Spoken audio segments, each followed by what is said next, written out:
వెలుగు మహిళలు తమ జీతాలకై గత 7 నెలలుగా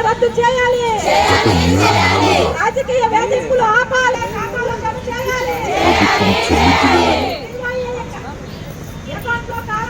పూరుపాటున పడిన మహిళలు సుమారు 23,000 మంది వెలుగు మహిళలు పోరాట ప్రతిమ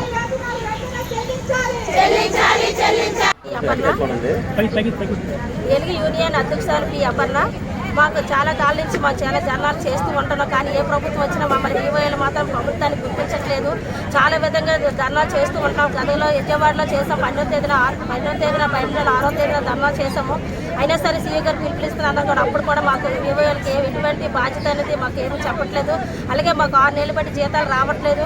అయినా సరే మాకు పని భారాన్ని బాగా పెడుతున్నారు. ఏపీఎంలు కానీ సీసీలు కానీ సర్పంచ్ పీడీ గారు అందరూ కూడా పని ఒత్తిడి మాత్రం పెంచుతున్నారు. కానీ మా జీతాలు మాత్రం ఎటువంటి మాత్రం గుర్తించడం జరగట్లేదు.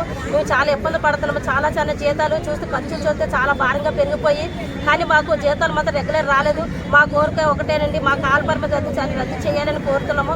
అలాగే ప్రతి నెల మిగతా ప్రభుత్వ ఉద్యోగులకు ఎలాగైతే జీతాలు పడుతున్నాయో ప్రతి అకౌంట్లో ఎలాగైతే పడుతున్నాయో మమ్మల్ని కూడా ఈవోఏలు గుర్తించి 10 నెలలు కూడా మా అకౌంట్లో డబ్బులు వేస్తారని మేము కోరుచున్నాము. అలాగే మాకు 8,000 రూపాయలు చాలట్లేదు.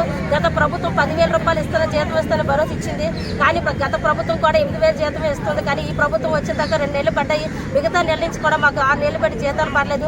మరి 2 నెలలు పోతే మాకు 7 నెలల జీతం అనేది పూర్తి స్థాయిలో అనేది అయిపోయింది. కానీ ప్రభుత్వం మాత్రం మాకు ఆ జీతాలు మాత్రం దయ్యని చెప్తున్నాం. కూటమి ప్రభుత్వానికి ఒకటే ఉద్దేశం చెప్తున్నాం. మా వేరుకొని ప్రభుత్వాన్ని ఎంపీ చేసుకున్నాము. మా వీవోలు అందరూ కూడా రాష్ట్రం మొత్తంగా 28,000 వీవోఏలు ఉన్నాము. అందరూ కూడా గుర్తించి ప్రభుత్వాన్ని ప్రభుత్వాన్ని తీసుకొచ్చాము. మాకు న్యాయం జరిపించాలని ప్రభుత్వాన్ని మనసారా మేము కోరుకుంటాము. లేదంటే మా తల్లి పిల్లలు చాలా భారీ ఎత్తున వీవోలు ఎంతో మంది ఆత్మహత్య చేసుకుంటున్నారు. అలా చేయకంటే ఈ ప్రభుత్వం మంచిగా నడవాలనుకుంటే మా వీవోలు ప్రభుత్వ దృష్టిలో తీసుకెళ్లి మా రెగ్యులర్గా జీతం పడాలని ప్రభుత్వాన్ని కోరుకుంటున్నాము.